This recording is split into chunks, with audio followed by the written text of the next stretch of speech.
হেজাৰ ইচ্ছা থকাৰ পাছতো কিছুমান মানুহক চিৰদিনৰ বাবে আমাৰ জীৱনৰ বিশেষ অংশ কৰিব নোৱাৰি। অথচ ক্ষন্তেকৰ বাবে হ'লেও তেওঁলোকে আমাক দিয়ে জীৱনক বুজিবলৈ আৰু নিজক ভাল পাবলৈ প্ৰয়োজন হোৱা হেজাৰটা কাৰণ। তেওঁলোকক ওচৰত ৰাখিব নোৱাৰি, কিন্তু দূৰ হ'বলৈ দিয়া সাহসো নাথাকে মনত। তেওঁলোকৰ কথাবোৰ, তেওঁলোকৰ সময়খিনি, তেওঁলোকৰ হাঁহিটো আন একো নহ'লেও তেওঁলোকৰ উপস্থিতি, তেওঁলোকৰ উপস্থিতিয়েও উশাহবোৰ পাতল কৰে।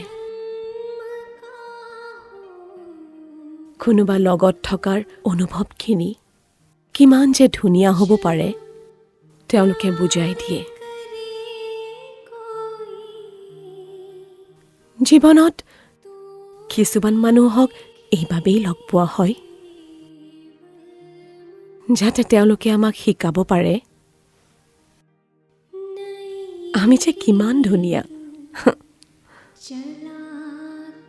আচলতে জীৱনটো শেষ হোৱা নাই। আচলতে জীৱনটো জীয়াই থাকিবলৈ বহুকেইটা কাৰণ আছে।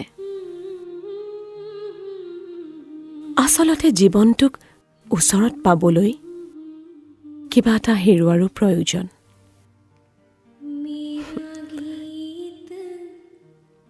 শীতত জঠৰ হোৱা হাতখনত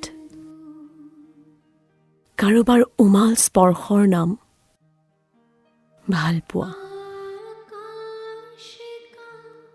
ভাগৰুৱা হাঁহিটোক বান্ধি ৰাখিবলৈ কৰা শেষৰটো প্ৰয়াসৰ নাম ভাল পোৱা। মই নোৱাৰো কোৱাৰ পাছতো তুমি হাৰ মানিব নোৱাৰা বুলি কোৱা সাহসৰ নাম ভাল পোৱা। একপক্ষীয় অপেক্ষাৰে জীৱনত কিবা এটা কৰাৰ হাবিয়াসৰ নাম ভাল পোৱা। ব্যৱধান আৰু দূৰত্বৰ সংজ্ঞাৰ বাহিৰৰ এটি সংজ্ঞাৰ নাম ভাল পোৱা।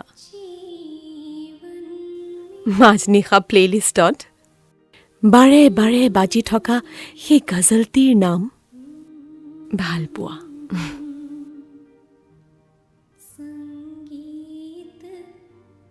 যাৰ চকুত আপোনাক হেৰুৱাবলৈ সীমাহীন ভয়,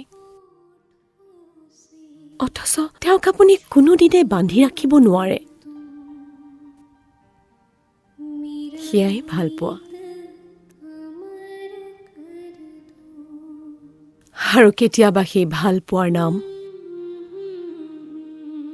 একপক্ষীয়তা।